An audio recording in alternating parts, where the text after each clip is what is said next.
आज के वीडियो में हम लोग एम करीम का क्वेश्चन नंबर 21 टू 25 का सॉल्यूशन देखने वाले हैं, जिसमें हमारा चैप्टर नंबर 2 होगा एम करीम के अकॉर्डिंग और पेज नंबर आपका पेज नंबर 14 में ये मिल जाएगा आपको। तो इससे पीछे का 1 टू 20 जो वीडियो है, क्वेश्चन नंबर 1 टू 20 वीडियो देखना हो तो इसका प्लेलिस्ट हमने अटैच कर दिया। हमारा एक वीडियो में 5 क्वेश्चन का सॉल्यूशन होता है, तो डिस्क्रिप्शन में प्लेलिस्ट है, आपको अगर पीछे का सॉल्यूशन देखना है तब वहां से जाके देख सकते हैं। इसमें 21 टू 25 का पूरा डिटेल में सॉल्यूशन करने वाले हम लोग।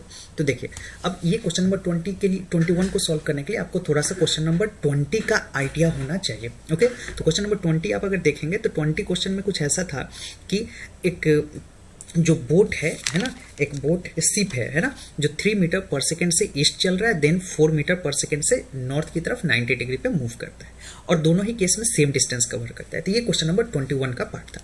अब इसमें पूछा है आपसे एवरेज वेलोसिटी पूछा है, तो आपको एवरेज वेलोसिटी अगर बताना हो, है ना, एवरेज वेलोसिटी क्या होता है, डिस्प्लेसमेंट अपॉन टाइम होता है एवरेज वेलोसिटी।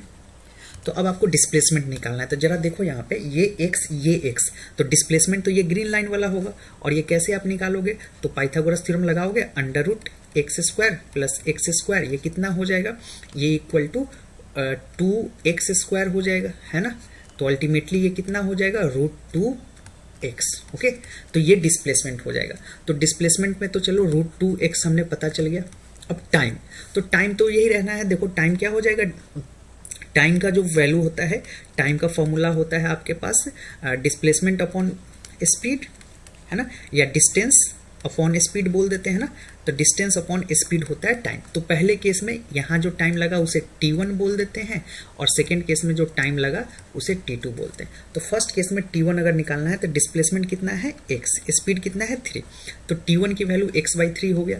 उसी तरह t2 की वैल्यू कितना हो जाएगा, तो t2 में भी x चला है और स्पीड कितना है 4, तो t2 हो जाएगा x/4। तो अब देखिए इसको सॉल्व करते हैं, x/3 प्लस x/4।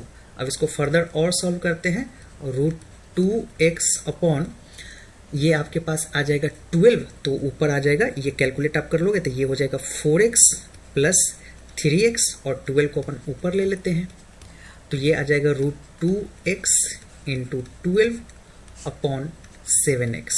तो x से x कट जाएगा, है ना। अगर आप इसको फर्दर अगर सॉल्व करते हो तो आपके पास सॉल्व करने के बाद जो इसका वैल्यू आएगा मैग्नीट्यूड, वो आ जाएगा 2.46 मीटर पर सेकेंड। एंगल पूछा है, एंगल कितना होगा, तो एंगल मतलब क्या होता है, tan थीटा। तो tan theta is equal to perpendicular upon base, तो परपेंडिकुलर भी x है, बेस भी x है, तो x/x कितना आ जाएगा, वैल्यू 1। तो tan थीटा 1 कब होता है, जब थीटा कितना हो जाए 45 डिग्री। ओके, तो ये रहा इस क्वेश्चन का आंसर। मूव करते हैं क्वेश्चन नंबर 22 की तरफ। तो क्वेश्चन नंबर, तो अब हम लोग क्वेश्चन नंबर 22 की तरफ मूव करते हैं। 22 है, is it correct to say average velocity is always equal to the mean value of initial and final velocity. तो mean value of initial and final velocity का मतलब क्या हो गया, u प्लस v/2, ये मीन वैल्यू जो है, और एवरेज वेलोसिटी का फॉर्मूला क्या होता है, डिस्प्लेसमेंट अपॉन टाइम। सिंपल अगर लिखा है या वेक्टर लगाना तो वेक्टर, तो ये दोनों हमेशा इक्वल होगा कि नहीं, ये बताना है हमें। तो इसको चलिए इसको प्रूफ करते हैं हम लोग। तो देखिए हम लोग एवरेज वेलोसिटी इक्वल टू क्या जानते हैं, डिस्प्लेसमेंट अपॉन टाइम। अच्छा, डिस्प्लेसमेंट अपॉन टाइम जानते हैं, तो इसका फॉर्मूला इक्वेशन ऑफ मोशन में हमने क्या पढ़ा है, s equal to ut plus half at², ऐसा हमने पढ़ रखा है क्या। तो ut plus half at² by t कर देते हैं ना। तो यहाँ देखिए t आपका कैंसिल हो जाएगा, ये t कॉमन निकलेगा तो t कैंसिल हो जाएगा। अब आपके पास जो v की वैल्यू होगा वो होगा u प्लस at/2, ऐसा होगा, u प्लस at/2 हमारा हो जाएगा, है ना। अब देखिए यहाँ पे इसको फिर से, अब देखिए अब हम लोग एक और चीज क्या जान रहे हैं, एक एक्सेलरेशन के बारे में पता है। एक्सेलरेशन का फॉर्मूला क्या होता है, v माइनस u/2, है ना। तो v माइनस u/2 फॉर्मूला होता है। तो देखिए u/t, तो एक्सेलरेशन की जगह अगर ये वैल्यू पुट करेंगे तो आपके पास हो जाएगा u प्लस, यहाँ देखिए u प्लस एक्सेलरेशन की जगह क्या लिखते हैं, v minus u by t, और 2 तो पहले से ही है ना, एक्सेलरेशन की जगह बस v minus you by T put करें और एक t यहाँ पे, तो फिर से t और t आपस में कैंसिल हो जाएगा, जो v का वैल्यू आपके पास हो जाएगा u plus v minus you by 2, है ना, ये इतने में 2 है, तो अगर आप एलसीएम लेके सॉल्व करोगे तो ये आ जाएगा 2u plus v minus you by 2। अब इसको फर्दर फिर आप सॉल्व कर लो, 2u माइनस यू क्या हो जाएगा, u प्लस v बाई 2, है ना। तो देखिए ये जो एवरेज वेलोसिटी है, ये जो एवरेज वेलोसिटी है, ये मीन वेलोसिटी के बराबर कब होगा, मतलब mean of final and initial, तो ये तभी होगा जब आप क्या मानोगे, एक्सेलरेशन को कांस्टेंट, क्योंकि देखिए इक्वेशन ऑफ मोशन हमने लगाया है ना, तो इक्वेशन ऑफ मोशन जब लगाया है तो एक्सेलरेशन को हमने क्या माना है, एक्सेलरेशन कांस्टेंट माना है, तो इसीलिए यहाँ पे आंसर में होगा कि जरूरी नहीं है कि हमेशा सेम हो, ये सिर्फ एक कंडीशन पे होगा, कब होगा, जब कांस्टेंट एक्सेलरेशन हो। ओके, तो ये रहा क्वेश्चन नंबर 22 का सॉल्यूशन। मूव करते हैं क्वेश्चन नंबर 23 की ओर। तो क्वेश्चन नंबर 23 में एक चीज़ मैं आपको बता दूं, पहले ही एक चीज़ बता दूं कि एक फॉर्मूला हम लोग जानते हैं equation of motion, v square minus u square equal to 2as। Okay, ये फॉर्मूला आपने पढ़ा होगा सिलेबस के अंदर। तो देखिए अब अगर इनिशियल वेलोसिटी 0 हो, किसी बॉडी का इनिशियल वेलोसिटी 0 हो, तो आप क्या लिखोगे, we square equal to 2as या v equal to under root 2as, है ना। अदरवाइज कई बार क्या होता है, किसी हाइट से ड्रॉप करते हैं तो v इक्वल टू, किसी हाइट से अगर ड्रॉप करते हैं इनिशियल वेलोसिटी 0 हो तो रूट 2a और h लिख देते हैं, h मतलब h इज डिस्प्लेसमेंट की जगह हाइट लिख देंगे, हाइट इज ऑल्सो डिस्प्लेसमेंट। तो ये फॉर्मूला आपने पढ़ा होगा, तो इसी फॉर्मूले का हम लोग इसमें यूज करने वाले हैं। तो देखिए क्वेश्चन क्या है, ball drop from a height of 100 metre. Okay, तो इसमें 100 मीटर के हाइट से छोड़ा गया है ना, तो h equal to 100 metre, rebound to the height of 20 metre, तो वो वापस रिबाउंड करता है 20 मीटर हाइट तक। Calculate the average acceleration during the contact, okay, if the ball was in contact with the floor for 0.02 second. तो time क्या है 0, ये एक h ऊपर से नीचे आने का, ये h डैश मान लेते हैं हम लोग, है ना। तो t is equal to 0.02 second है। तो क्वेश्चन कुछ ऐसा है कि इस हाइट से 100 मीटर हाइट से एक बॉल को गिराया गया है नीचे, और ज़मीन पे टकराने के बाद ये बॉल फिर से वापस उठा है 20 मीटर तक, ठीक है। तो जब ये ज़मीन पे फर्श पे टकराया होगा बॉल, तो उस समय इसका स्पीड कितना रहा होगा, रूट 2gh, चूंकि फाइनल स्पीड निकालने का फॉर्मूला हमने देखा रूट 2gh। अब एक्सेलरेशन की जगह मैं g लिख रहा हूँ, क्यों, क्योंकि हाइट से गिराया गया है, तो उस समय एक्सेलरेशन क्या हो जाता है, g, है ना। तो ये तो मैंने बस आपको ये बताया कि ये फॉर्मूला आया कहाँ से, थ्योरी में आपने जरूर पढ़ा होगा। तो रूट 2 है ना, तो रूट 2 इंटू 10 और हाइट की जगह 100 पुट कर दो। ओके, तो जिस समय वो बॉल से टकराया था उस समय की वेलोसिटी इसके पास आ जाएगा, है ना। तो इस समय का वेलोसिटी को मान लेते हैं कि u है इनिशियल वेलोसिटी, तो इसकी वैल्यू अगर आप कैलकुलेट करोगे, थोड़ा सा आप कैलकुलेटर यूज कर लेना, थोड़ा लेंदी सा कैलकुलेशन होगा, यहाँ कैलकुलेटेड है तो मैं डायरेक्ट आंसर लिख रहा हूँ यहाँ पे, कॉन्सेप्ट यही। अब जब ये टकरा के ऊपर गया होगा, अच्छा एक ऊपर गया होगा, है ना, जब ये इससे टकरा के ऊपर गया होगा तो देखिए फाइनल वेलोसिटी v को बोल देते हैं रूट 2gh, है ना। तो इस समय यहाँ पे अंडर रूट 2 इंटू 10 इंटू 20 लिखेंगे हम लोग, है ना। तो 20 लिखेंगे तो ये कितना हो जाएगा, इसको आप कैलकुलेट करो, देखो 20 मीटर पर सेकेंड आ जाएगा, ठीक। तो अब चेंज इन वेलोसिटी पूछा है, ये हम चेंज इन वेलोसिटी हमने निकालना है, वेलोसिटी में कितना चेंज आया, है ना, चेंज इन वेलोसिटी। तो क्या निकालते हैं, v final minus v initial, change in velocity निकाल लेते हैं।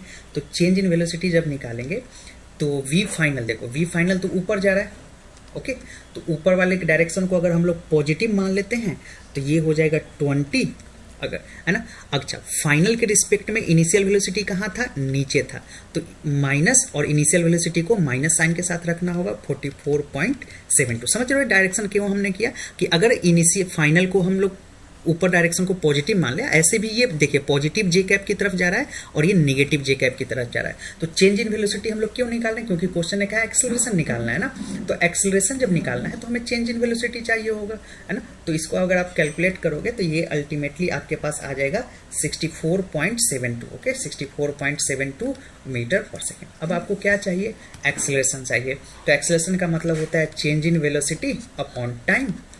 तो चेंज इन वेलोसिटी हमने निकाल ही रखा है 64.72, 64.72 अपॉन टाइम, टाइम के लिए कितना हो जाएगा, टाइम हो जाएगा 0.02। तो इसको आप कैलकुलेट कर लोगे तो ये आपके पास करीब करीब आ जाएगा 3236 मीटर पर सेकेंड स्क्वायर। ओके, तो आंसर यहाँ लिखा है इसलिए मैंने लिख दिया है, बट आप कैलकुलेट करोगे तो यही अल्टीमेटली आपके पास आंसर आएगा। और फाइनल वेलोसिटी तो अपवर्ड डायरेक्शन में है तो आप अपवर्ड बोलोगे। तो ये रहा क्वेश्चन नंबर 23। क्वेश्चन नंबर 24 भी सिमिलर है ना। क्वेश्चन नंबर 24 पे चलते हैं। सिमिलर क्वेश्चन है, a ball dropped on a floor from a height of 5 metre. तो ये हाइट कितना था, 5 मीटर हाइट से ड्रॉप किया गया है ना। और जब ड्रॉप किया गया है इसका मतलब क्या है, इनिशियल वेलोसिटी क्या है, 0 है ना। ड्रॉप करने का मतलब होता है initial velocity 0। Rebound to the height of 3.2 metre. तो रिबाउंड किया एच डैश मान लेते हैं 3.2 मीटर। एग्जैक्टली सिमिलर क्वेश्चन है। Ball was in contact with the floor of 0.1 second. तो टाइम कितना है, 0.1 second. Calculate the average acceleration during the contact. G की वैल्यू 10 लेना है और एवरेज एक्सेलरेशन कैलकुलेट करना है। ठीक है, तो देखिए यहाँ पे अब ये देखिए इसको भी सेम उसी तरीके से सॉल्व करेंगे। अच्छा, अगर आप कोई वीडियो पसंद आए तो वीडियो को लाइक जरूर करिएगा और अपने फ्रेंड्स के बीच शेयर करिएगा। और हमारे चैनल पे थ्योरी के भी बहुत सारे लेक्चर, आपके 11-12 के थ्योरी फिजिक्स का भी लेक्चर पड़ा हुआ है, तो चैनल को सब्सक्राइब जरूर करके बेल आइकन दबाइएगा ताकि आपको नोटिफिकेशन मिले। आपको थ्योरी वगैरह भी देखना हो तो हमारे चैनल पर विजिट करिए, बहुत सारे थ्योरी वीडियोज भी आपको मिल जाएंगे सोल्यूशन के साथ। ओके, चलिए तो क्वेश्चन को सॉल्व करते हैं, आपका ज़्यादा टाइम मैं खराब नहीं करूँगा। तो क्वेश्चन नंबर 24, तो इसमें भी हमने वही काम करना है। क्या करना है, तो पहले तो इस केस के अकॉर्डिंग अपन यू निकालें, मतलब फाइनल जब वो बॉल जमीन पे टकराया था तो उस समय की स्पीड को यू मान लेते हैं, जब टकरा के ऊपर गया तो उस समय की स्पीड को वी मान लेते हैं ना। तो अगर यू निकालना है तो √2gh √2 × 10 × h की वैल्यू आप पुट करोगे तो हाइट कितना था, ये 5। ओके, तो हाइट 5 था, तो ये क्या इतना हो जाएगा, √100 है ना। तो √100 आ जाएगा यू 2gh। ठीक है, उसके बाद जब फाइनली वो टकरा के वापस गया तो फिर से मैं वही फॉर्मूला लगाना √2gh। तो √2gh में कितना हो जाएगा, 2 × 10 और फाइनली 3.2 मीटर तक वो ऊपर गया है, 3.2 मीटर पे। तो 3.2 मीटर तक ऊपर गया है तो इसको आप कैसे लिखोगे, इसको आप लिख दोगे, ये हो जाएगा 32 हो जाएगा इंटू 2 √64 हो जाएगा, है ना, यानी ये 8 हो जाएगा।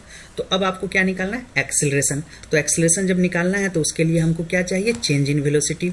तो देखिए चेंज इन वेलोसिटी सिमिलर पिछले वाले क्वेश्चन की तरह चेंज इन वेलोसिटी निकालेंगे, v final minus v initial. तो फाइनल वेलोसिटी कितना है, 8 है ना, माइनस, अच्छा इनिशियल वेलोसिटी नीचे की तरफ है, माइनस y की तरफ है, तो इसको क्या लिखेंगे, माइनस साइन के साथ लेंगे। एक तो चेंज इन वेलोसिटी का फॉर्मूला, दूसरा वेलोसिटी इनिशियल वेलोसिटी के डायरेक्शन के कारण ये साइन आ जाएगा √100। ओके, तो ये आपके पास हो जाएगा। इसके बाद आप एक्सेलरेशन जब निकालोगे तो change in velocity upon time करोगे। तो यहाँ पे थोड़ा सा कैलकुलेशन मैं आपके ऊपर छोड़ रहा हूँ, कैलकुलेशन कोई टफ नहीं है, बहुत सिंपल कैलकुलेशन है। टाइम की वैल्यू कितना दे रखा है, 0.1। तो इसको आप जब कैलकुलेट करोगे तो आपके पास जो आंसर आ जाएगा वो आएगा 3236, नहीं सॉरी ये तो पिछला वाला आंसर है ना। इसको मैं डायरेक्ट आंसर लिख रहा हूँ, कैलकुलेशन बस आप पे छोड़ रहा हूँ, मैंने पूरा मेथड बताया तो आप कैलकुलेशन करिएगा, मैंने ऑलरेडी कर रखा है कैलकुलेशन। तो ये हो जाएगा 180 मीटर पर सेकेंड स्क्वायर। तो ये रहा क्वेश्चन नंबर 24। क्वेश्चन नंबर 25 पे चलते हैं। Under what condition instantaneous velocity of a body is equal to average velocity.